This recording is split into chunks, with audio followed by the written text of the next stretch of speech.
नमस्कार दोस्तों, क्या आप पढ़ाई में ज़्यादा मार्क्स लाना चाहते हो? क्या आपको पढ़ाई करने में आलस आती है? क्या आप क्लास में फर्स्ट आना चाहते हो? क्या आप पढ़ाई के सब्जेक्ट को आसानी से याद रखना चाहते हो? क्या आप एग्जाम के टाइम में टेंशन या डिप्रेशन से बचना चाहते हो? ये सब क्वेश्चंस का अगर आपका आंसर हाँ है तो ये वीडियो आपके लिए ही है। जी हाँ दोस्तों, आज के इस वीडियो में हम 14 ऐसे साइंटिफिकली प्रमाणित तरीके को सीखेंगे जिसके यूज से आप कम समय में ज्यादा याद रख पाओगे और आपकी मेमोरी स्किल इससे इंक्रीज होगी, जिससे आप आसानी से एग्जाम में ज्यादा मार्क्स ला सकोगे। तो चलिए आपका ज्यादा समय ना लेते हुए शुरू करते हैं। First, study multiple subject each day.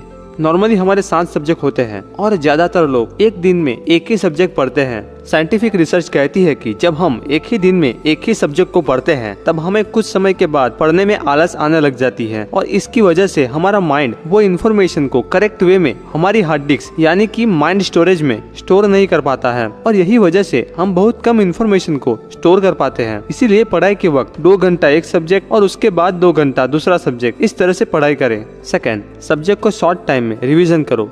रट्टा मार के पढ़ने की जगह थोड़ा पढ़े पर उसको बार बार रिवीजन करें। रिवीजन करने से आपके माइंड में वो इन्फॉर्मेशन अच्छी तरह से स्टोर हो जाती है और इससे जब भी आपको कुछ याद करना हो तब आप वही इन्फॉर्मेशन को करेक्टली लिख सकोगे। नंबर 3, एक ही सब्जेक्ट को विभिन्न तरीके से पढ़ें।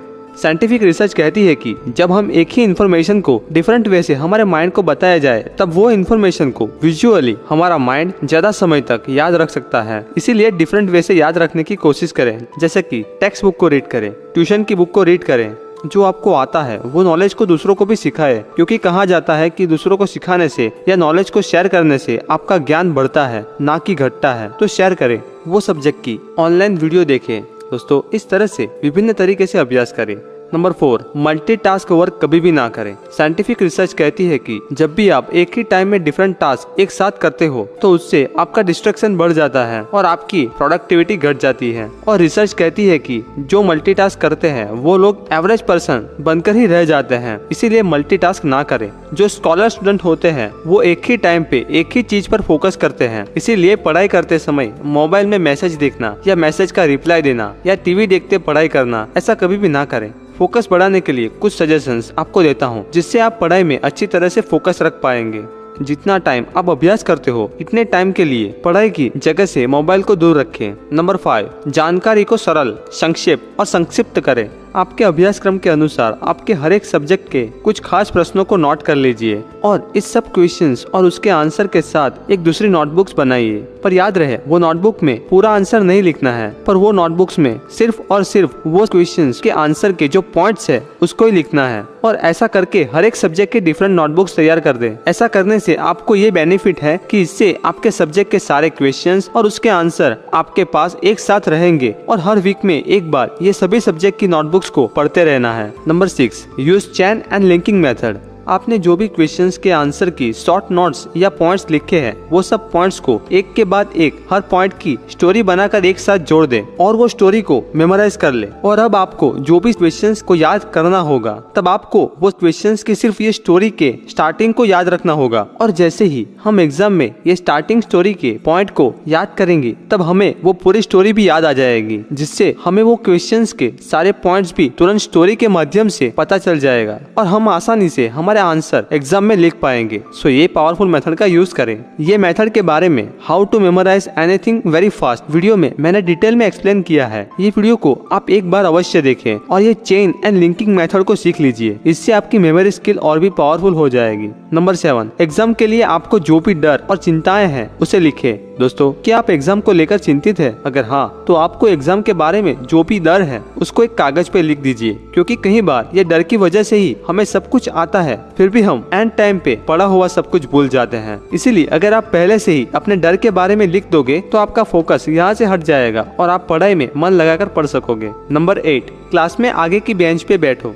आपको पसंद करना होगा कि क्लास में आपको आगे बैठना है या पीछे, क्योंकि रिसर्च और स्टडी से ये पता चला है कि जो लोग आगे बैठते हैं उन लोग का एग्जाम में मार्क्स का स्कोर ज्यादा होता है इसका रीजन ये है कि आगे टीचर हमारे सामने ही होते हैं, इसीलिए हम हमारा पूरा फोकस टीचर जो हमें सिखाते होगे उस पर ही रहेगा। पर अगर आप पीछे बैठे होगे तो आप ये सोचोगे कि मुझे पीछे कौन देखने वाला है, और इस वजह से हमारा फोकस पढ़ने की वजह कोई दूसरी चीज पर ही होता है, और इसलिए पीछे बैठे लोगों का स्कोर आगे बैठे स्टूडेंट से कम होता है। सो आज से ही क्लास में आगे बैठकर स्टडी करें। नंबर 9, हर मंथ खुद का ही एग्जाम लीजिए। यूनिवर्सिटी ऑफ लुइस वैली की साइकोलॉजिस्ट कैथी लेई ने एक एक्सपेरिमेंट को अपने स्टूडेंट्स पे किया। उन्होंने 2 डिफरेंट क्लास के स्टूडेंट्स को एक ही सब्जेक्ट सिखाने के बाद पहले क्लास को उन्हें सिखाए सब्जेक्ट में से कुछ प्रश्न पूछे और उन प्रश्नों के आंसर को खोज निकालने के लिए कहा गया, और दूसरे क्लास के छात्रों को जो सब्जेक्ट में सिखाया गया था उसके बारे में कुछ भी नहीं पूछा। कुछ दिनों के बाद ये दोनों क्लास के छात्रों का टेस्ट लिया गया और रिजल्ट में पता चला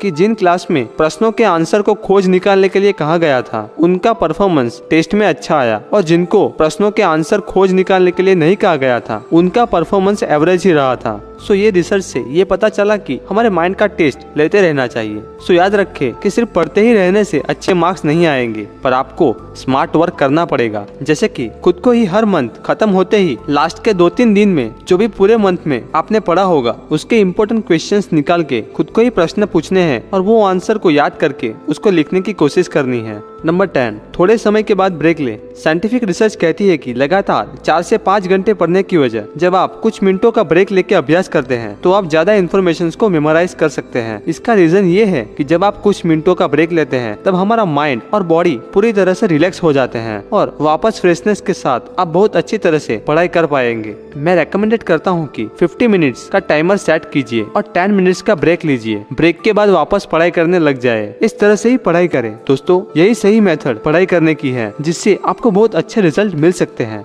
नंबर 11, पढ़ाई हो जाने के बाद खुद को ही रिवर्स दे। कई बार हमें पढ़ाई ना करने का मन होता है। ऐसा इसलिए होता है कि नॉर्मल लाइफ में हम वही काम अच्छी तरह से करते हैं जिसमें से हमें कुछ बेनिफिट्स मिल रहा हो। इसीलिए आपके माइंड को भी आप ये बताओ कि पढ़ाई खत्म करने के बाद आपको आज क्या रिवर्स मिलने वाले हैं, और इससे आपका माइंड पढ़ने के लिए उत्साहित हो जाएगा और इससे आपका पढ़ाई करने का गोल भी पूरा हो जाएगा और आपको खुद से ही रिवर्स मिलेंगे जो आपके मोटिवेशन लेवल को बढ़ाएगा। इसीलिए अभ्यास के समय खुद को रिवर्स देना चाहिए। एग्जाम्पल, जैसे कि सोचे कि अगर मैं आने वाले 50 मिनट्स की पढ़ाई का टास्क पूरा कर लूं तो मैं मेरा फेवरेट सॉन्ग सुनूंगा। इस तरह से खुद को भी वो काम करने के लिए मोटिवेशन मिलेगा कि अगर मैं ये काम कर लूं तो मुझे गाना सुनने को मिलेगा और इससे आपकी प्रोडक्टिविटी और बढ़ेगी।